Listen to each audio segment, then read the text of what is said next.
జిల్లా కేంద్రం రాయచోటి కలెక్టరేట్లో ఈ సమావేశం ఏర్పాటు చేయడం ఎందుకో మీ అందరికీ తెలుసు. గత వారం రోజుల నుంచి రాయచోట్లో జరిగిన పరిణామాల వల్ల ఇక్కడ జిల్లాలోనే కాకుండా రాష్ట్రంలో కొన్ని అపోహలు ఉన్నాయి. కొన్ని వర్గాల మధ్య అన్నదమ్ముల్లాగా కలిసి ఉండే వర్గాల మధ్య అనుకోండి, అలాగే ఇక్కడ లోకల్గా అందరూ కలిసిమెలిసి ఉండే వాళ్ళ మధ్య కొన్ని అపోహలు సృష్టించడం వల్ల కొందరు వల్ల అయింది. కాబట్టి దాన్ని పోలీసులు అయితేనే ప్రభుత్వం అయితేనే చిత్తశుద్ధితో ఈ వారం రోజులు పనిచేసింది. కాబట్టి ఈరోజు రాయచోట్లో శాంతి భద్రతలు అదుపులో ఉన్నాయి.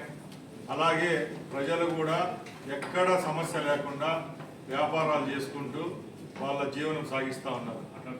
ముఖ్యంగా కూటమి ప్రభుత్వం ఏర్పాటైన తర్వాత మీరే చూస్తున్నారు, ఎక్కడ శాంతి భద్రతలకు విఘాతం కల్పించకుండా ఏ చిన్న సమస్యలు తలెత్తినా కూడా సమన్వయంతో జిల్లా యంత్రాంగం అయితేనే పోలీస్ సిబ్బంది అయితే పనిచేస్తూ వచ్చింది.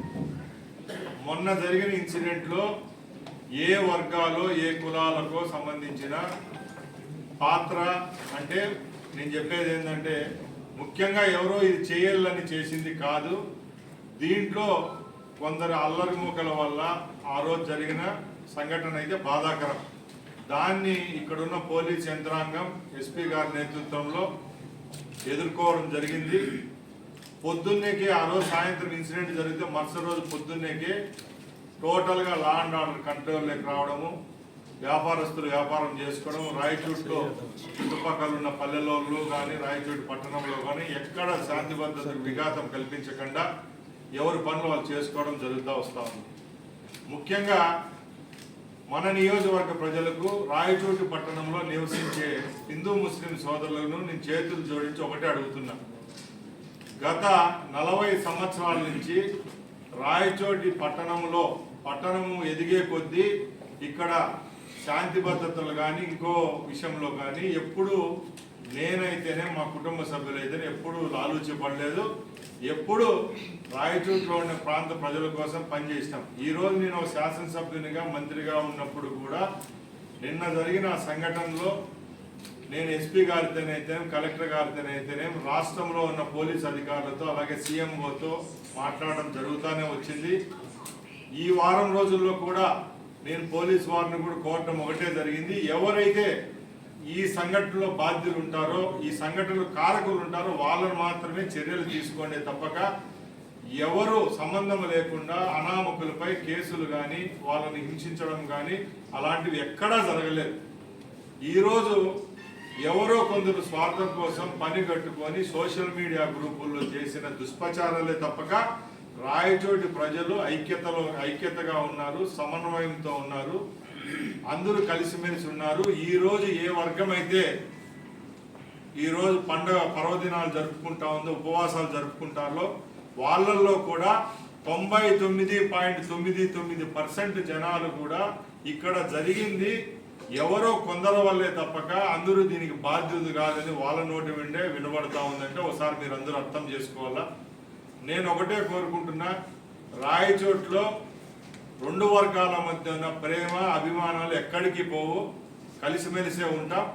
దీనికి ఇక్కడ లోకల్ శాసనసభ్యునిగా మంత్రిగా అలాగే కూటమి ప్రభుత్వం నుంచి ఇక్కడి నుంచి నేను మంత్రిగా ఉన్నాను కాబట్టి మా పార్టీ తరఫున అనుకోండి అలాగే కూటమిలో ఉన్న మిగతా 2 పార్టీల తరఫున ఒకటే భరోసా ఇస్తున్నాం.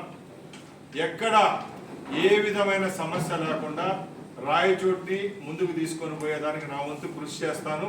తప్పకుండా ఎవరైతే దీనికి బాధ్యులని తెలుస్తాదో వాళ్ళను చట్టపరంగానే పోలీస్ వాళ్ళని అప్పీల్ చేస్తున్నాను. వాళ్ళను మాత్రమే శిక్షించవలసిందిగా వాళ్ళను మాత్రమే కేసులు పెట్టవలసిందిగా కోరుకుంటున్నా.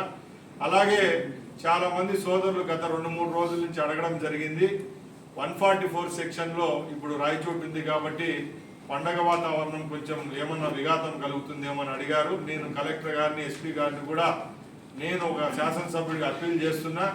ఇక్కడ ఏ విధమైన సమస్య రాదు. 2 గ్రూపుల వాళ్ళతో ఇప్పుడు కలెక్టర్ గారి నేతృత్వంలో ఇప్పుడు సమన్వయ పీస్ కమిటీ మీటింగ్ కూడా పెట్టుకోవడం జరిగింది. కాబట్టి ఈ రోజు నుంచి కూడా 144 సెక్షన్ కూడా తొలగించమని అడుగుతున్నాం.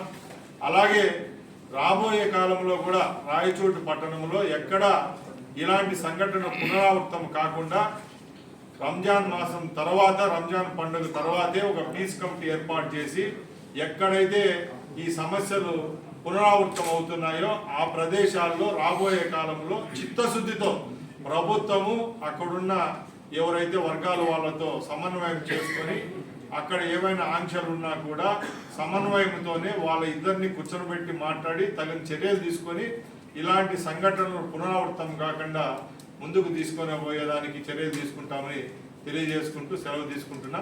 జై హింద్.